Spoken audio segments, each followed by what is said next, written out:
I found my partner's second phone hidden inside the lining of an old gym bag, and for a split second, my heart didn't just drop. It stopped. I was standing in our laundry room, holding a device I didn't recognize, and the only thought screaming in my head was that my 3-year relationship was a lie. I thought I was about to find evidence of an affair, a secret life, or some betrayal that would end us, but the truth turned out to be so much more bizarre and dangerous than a simple case of cheating. I need to know if I overreacted, or if any of you would have felt the same level of pure, unadulterated terror that I felt when I finally cracked the passcode. Was I wrong for going through his things?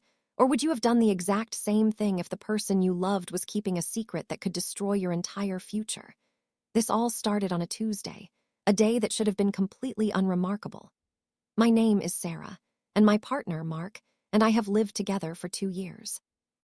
Mark is the kind of guy everyone describes as a rock. He's steady, he's a CPA, he likes woodworking on the weekends, and he's never given me a single reason to doubt him. We met at a mutual friend's wedding, and it was one of those slow-burn romances that felt incredibly safe. He wasn't the flashy type, and that's what I loved about him. But over the last few months, the rock started to feel more like a closed vault. He was working late, which isn't unusual for tax season, but even when he was home, he was elsewhere. He'd be staring at the TV but not watching it, or he'd jump if I touched his shoulder while he was washing dishes. I chalked it up to stress. I told myself I was being paranoid because of my own past experiences with an ex who had a wandering eye. But then came the gym bag. Mark had mentioned he wanted to donate some old clothes to Goodwill, and he'd left a pile of bags by the door. As I was double-checking the pockets to make sure he hadn't left his keys or a wallet in there, I felt a hard, rectangular weight at the bottom of his old duffel. It was tucked behind a false bottom he'd rigged with Velcro. When I pulled it out, it was a cheap, prepaid burner phone. No case, no stickers, just a cold piece of plastic that felt like a ticking bomb in my hand. My hands were shaking so hard I almost dropped it. I didn't want to be that person, the one who snoops, but the secrecy of the hiding spot felt like a confession in itself. I sat on the floor of the laundry room for 20 minutes just staring at it. I tried his birthday, our anniversary, his mother's birthday. Nothing. Finally, I tried the 4 digits of the address of the house he grew up in, and it clicked open. There were no dating apps. There were no photos of other women. Instead, there was a single encrypted messaging app and a gallery full of photos that made my blood run cold. They weren't photos of people. They were photos of documents. Bank statements that didn't belong to us, legal filings with names I'd never heard of, and screenshots of what looked like a private ledger. As I scrolled, I realized these were records of massive amounts of money being moved through accounts that were definitely not part of his accounting firm's official ledger. I felt like I was looking at a blueprint for a crime. I spent the next 3 hours scrolling through messages with a contact saved only as the architect. The messages weren't romantic, they were clinical. They talked about cleaning cycles, offboarding, and minimizing the footprint. My steady, boring CPA boyfriend was involved in a money laundering scheme that looked like it was worth millions. I felt a physical wave of nausea. This wasn't just a secret, this was a prison sentence. Every memory of our safe, life together flashed before my eyes. The house we were saving for, the trip to Italy we'd planned for the summer, and it all felt like it was built on a foundation of quicksand. I didn't know if I should confront him, call the police, or just pack a bag and run. I kept thinking about how he looked at me across the dinner table every night, smiling and asking about my day, while he had this digital evidence of a felony tucked away in a gym bag. The person I thought I knew didn't exist. He was a character played by a man I didn't recognize. I spent the rest of the afternoon in a daze, putting the phone back exactly where I found it. I had to act normal. When he came home that night, I watched him. I watched the way he kissed my cheek, the way he complained about a boring meeting with a client, and I felt like I was watching a horror movie. Every word out of his mouth felt like a lie. I stayed up all night, staring at the ceiling, wondering if I was in danger just by knowing. If the architect found out I knew, what would happen? If the FBI showed up at our door, would I be considered an accomplice? The weight of it was crushing me. So that's the situation I was in, and I had to make a choice.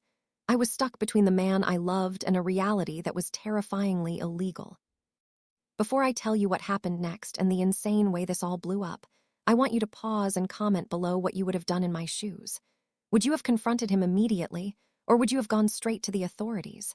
I really need to know if my next move was the right one. I decided I couldn't go to the police yet. I needed to hear it from him. I needed to see his face when the mask slipped. The next evening, I waited until he was settled on the couch with a glass of wine. I didn't lead up to it. I didn't play games. I walked into the room, held out the burner phone, and set it on the coffee table. The color drained from his face so fast I thought he might faint. He didn't even try to deny it. He didn't ask how I found it. He just looked at the phone, then at me, and whispered, "Sarah, I can explain." He told me a story that sounded like something out of a thriller. He claimed he wasn't doing it for greed. He said that a few years ago, before we met, he'd made a mistake with a high-profile client's books. That client had ties to some very powerful, very dangerous people. Instead of reporting him, they'd used that mistake as leverage to force him into their network. He told me he was trapped, that he was trying to document everything so he could eventually go to the feds with enough evidence to get immunity, but he had to be perfect. He said the architect was a middleman for a cartel-linked operation, and that if he stopped, or if they suspected he was skimming or recording, we were both dead. I wanted to believe him. I really did. But then I remembered the photos of the ledger. There was a section I'd seen, a personal account labeled with his middle name that had over $600,000 in it. That wasn't documenting for the feds. That was an exit strategy. I realized in that moment that Mark wasn't a victim. He was a participant who was just waiting for his chance to disappear. I realized that if I hadn't found that phone, one day I would have woken up to an empty house and a cleared-out bank account. The Rock had been planning his escape from this life, and I wasn't part of the plan. I didn't yell. I didn't scream. I just felt a cold, hard clarity. I told him he had 24 hours to go to the police, or I would. He pleaded with me, telling me I was signing his death warrant, but I didn't budge. I left the house and stayed at a hotel under a different name. The next morning, I didn't wait for his 24 hours to be up. I realized that giving him a head start was just giving him time to vanish or, worse, make sure I couldn't talk. I went to a lawyer who contacted the authorities. It turns out Mark had been a person of interest for months. They had been watching him, and my testimony and the location of that phone were the final pieces they needed. When the police raided our home, Mark wasn't there. He'd already packed a bag and tried to head for the border. They caught him at a bus station 3 towns over. The aftermath was a nightmare.